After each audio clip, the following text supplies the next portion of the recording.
Hey everyone, my name is Jamie Lee. Welcome back to my channel and thank you so much for watching this video today. Now obviously we're somewhere different today.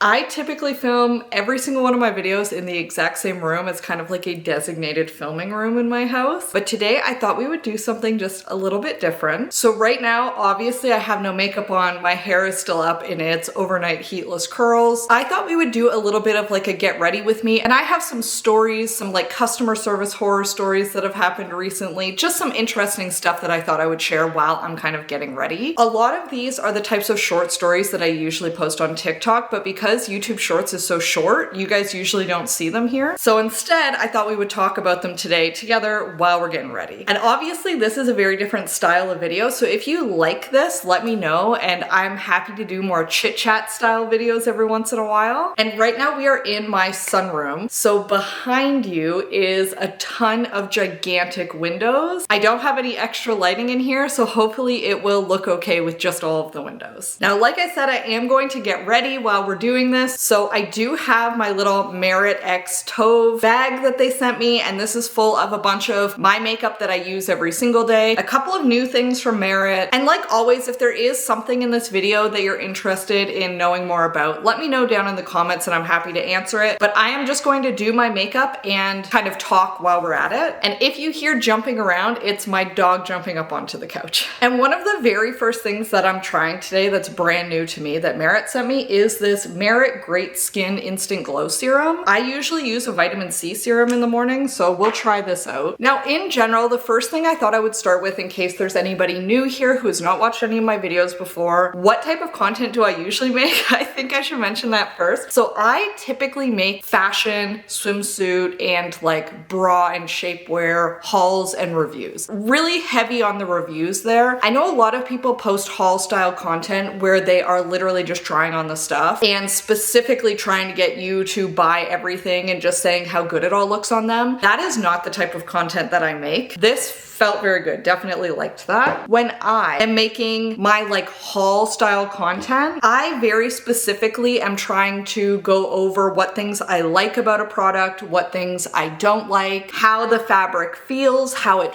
fits, how it drapes on me, and I also really like to take into account the pricing of different things. So I have always tried to strike a balance between showcasing some more sustainable options, which usually are priced a little bit higher, but then also some more affordable, or what would be called today fast fashion options, because I know that there are many people that can only afford fast fashion. And that was me for most of my life. Even now, I have never been in a tax bracket where I can afford to go spend $300 on a dress to go to a wedding. Sometimes I need to spend $40 to fit the theme and get a new dress. So this is what my skin is looking like pre-makeup with just the serum, with just a clean face, that Merit serum, and then the CeraVe moisturizer with the built-in SPF. And I did mention this in a recent video, so if this feels like repetition to you, I do apologize for that. Something that I really strongly believe in is that everybody needs to be sustainable in a way that works for them and for their family and how much money they make and where they live. And what I mean by that is I think a lot of people online tend to say shop sustainably only to mean buy used clothes or buy clothing from like ultra high sustainability brands. But there are lots of other things that you can do to be more sustainable. Something that I think is actually really relevant to this video is when I buy a new full-size makeup product, I use it until it's gone. So this is the only foundation that I have right now, and it will be until it is 100% gone. If I'm gifted a new makeup product, I make sure that I either use it completely or gift it to a friend or family member who will use it. So that way I make sure I don't have thousands of dollars of makeup that's just rotting in a cupboard somewhere. I also try to really limit the amount of food waste that I have. I think that's a great way to reduce your environmental impact. I am a vegetarian, which once again, I'm never gonna preach at somebody else about how they should eat, but it is proven that being vegetarian helps to reduce your impact on the climate. So that is something that I'm doing. As a trade-off to that, I know and fully acknowledge that I buy a lot of clothing. And like, is that a good thing? No, it's not. But I do try to do other things to offset that. We have a big garden in our backyard where we try to grow a lot of our own food, which once again, that is not available to everyone. And that's where I'm saying it depends on your circumstances. If you live in the city, obviously having a big vegetable garden, not super possible, but you can try and take public transit. That's not possible for me. There are no buses anywhere near where I live. So essentially, I just think we're all trying to do our best. And I think some people sometimes come across a little bit preachy about sustainability in particular. So this is my makeup base with just the foundation on. I really love this foundation. I think that it works great for my skin. I have quite dry skin. I love the glowy look. They also have versions of this that are not as glowy if you don't want to look like this, or if you're more oily and you want something more matte, they have that as well. And just speaking of trying to actually use up everything, this is what a lot of my makeup products look like. And I won't replace this until it is literally gone. And I know that you are supposed to use these at night, like it is a lip sleeping mask. I use this before I put other lip products on because my entire skin on my whole body can be summed up by dry.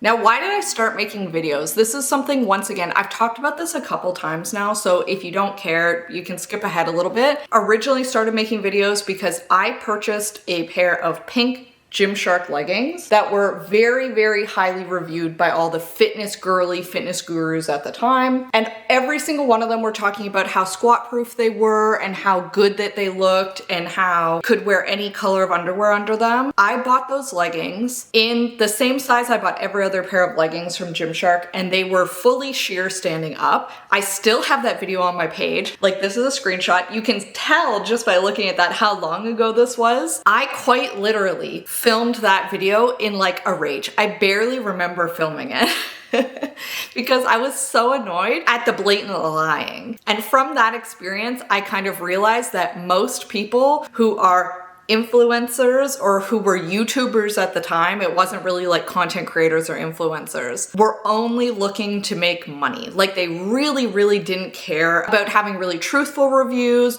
or being really honest. They didn't care about that. They wanted to make the most money. I was like, I think that's ridiculous. I'm gonna make brutally honest reviews of things that other influencers have reviewed. Now for blush, I have two different shades. I think I'm gonna go for this lighter one right now. In the summer, I think pinky peachy blush is always really cute. So I decided to make this channel. I was, you know, posting occasionally. I can't pretend I was posting often, maybe once every couple months. I was working full time as a logistics coordinator for a giant international oil and gas company. And it was a very intense, very time-consuming job. I was constantly working evenings, weekends. Like, I worked basically 365 days a year. If I was not explicitly on vacation with vacation coverage, I was expected to be available. So it was a very crazy job. I was really busy, but every once in a while on the weekend, I would throw together a little review, I would post it, and I would get, you know, a couple views. Nothing crazy. I could see that people that I went to high school with were making fun of me and like sending my videos to each other. So I believe I made the account in 2018. And then in 2020, so prime pandemic time, my husband and I decided we're going to go camping at Guelph Lake. And literally the day that we're about to leave, I have one video that just randomly pops off.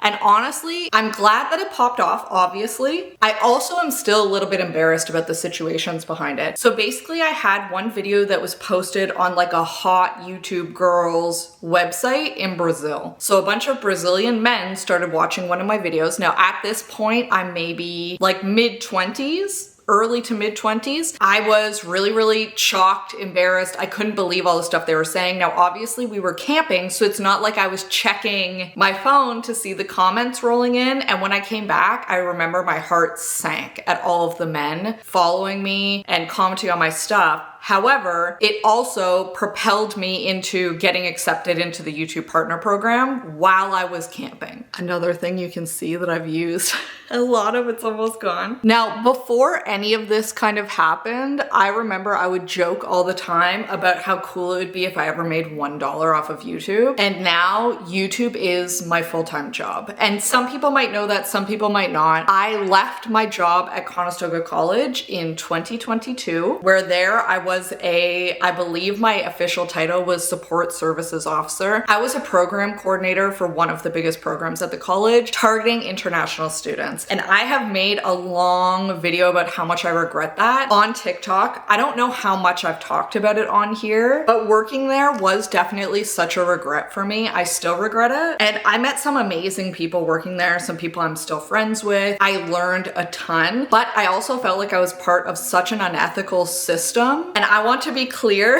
I am never going to be somebody who's like, we need to stop bringing in immigrants. Like, that was not what I found unethical about it. I felt like we were lying to people. We were basically bringing them over with false promises that they would get jobs right away. And by we, I am really using the royal we here. Like, Conestoga has an entire international student recruitment department that did that, not me. Me and the people that I worked with, we were constantly trying to make our programs better, make it harder to get in so that we were only getting like the top quality students. And the college absolutely didn't want any of that. They wanted money. So they were always trying to just get more and more people. If you are interested in that, if you're interested in hearing more about it, I am happy to do like a full video expose style thing about my position and all of that. But at this point, I feel like I've beaten it to a dead horse. So we're going to move on. So like I said, I quit that job in 2022 and I have been doing social media full time since then, which is crazy because I, one, don't have a ton of subscribers on any channel. YouTube is my biggest platform by far, but I think I've been able to actually do this because I have a platform of people who do trust me, and I try to be very brutally honest with every single thing that I review. I try to only give recommendations for things that I actually like and would wear, and I do think that people can see that. They can see if you're being truthful or if you're just shilling for money. I know a lot of times I have had people reach out to me privately via DM who maybe watch my YouTube videos or who knew me in real life, which if you know me, hi, don't be afraid to say hi, who want to know how to actually start a social media presence to become a content creator. Unfortunately, my best piece of advice is you've got to just start making the content. Over time, you will figure out what works for you, what you actually like making, what types of content feel a little icky to you. And I mean, look at me, I'm years in. This is my first time filming a video in this room. This is really the first time filming a video doing my makeup, get ready with me, chit-chatting in a long time. I used to do floor chats. You might remember those, you might not. It's been a very long time. But unfortunately, with content creation, I think the sad reality is that unless you have something go viral, the chances of you making a bunch of money is slim to none. Now, there was a point where I feel like TikTok was really the only place you could go like super mega viral anymore. Unfortunately, in Canada, it doesn't matter. You could go super mega viral on TikTok. You still are only doing like brand deals, UGC, or some kind of like affiliate stuff. We don't have TikTok Shop, and we also don't have the ability to get paid per view on TikTok. So I think YouTube is still probably the best social media platform for Canadians. So this is basically the everyday makeup that I do. And obviously that one skin serum was different, but I have a vitamin C serum by OLEHENRIKSEN that I'll use instead of that prior to this, but I did really like that. I think I will continue using it. So now I just pull this out, and I've showed this so many times on this channel by now, and then I just shake this out, but I'll shake it out while we're talking. So in general, I think social media and like content creation needs to be seen primarily as a hobby. It was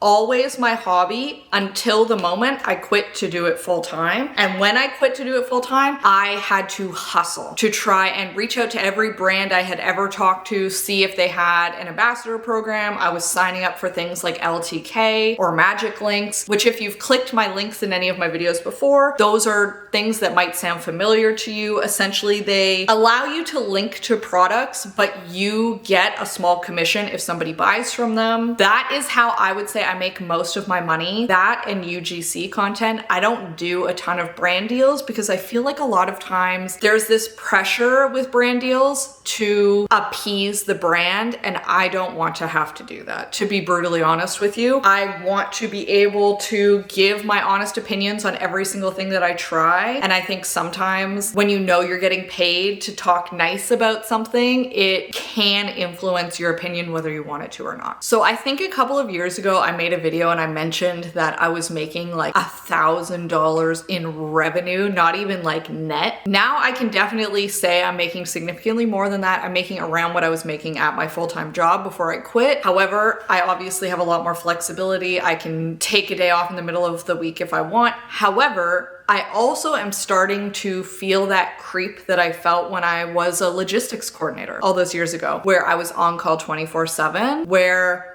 brands will literally reach out to you and want like an ad done in 3 days, and you need to respond to them within an hour. So sometimes it can be really hard to set your phone down and just leave it. Sometimes you get comments that are so unbelievably disgusting that you're like, I just want to delete this immediately, and then you think about it for a few days. There's goods and bads about this being your job. And as somebody that has worked like very intense office jobs in the past, this is still easier than that. But there is also a very large element with this job of you need that professionalism that you had in your office job. You need to carry that into this, which unfortunately I think a lot of the younger people who have never worked an office job before miss that piece, because I constantly get comments from brand managers that I'm the most professional person that they've ever spoken to. And I think that that speaks to, I treat it like a job. I don't treat it like a hobby anymore. Even when I was doing this as a hobby, I still responded to brands like it was a job, if that makes sense.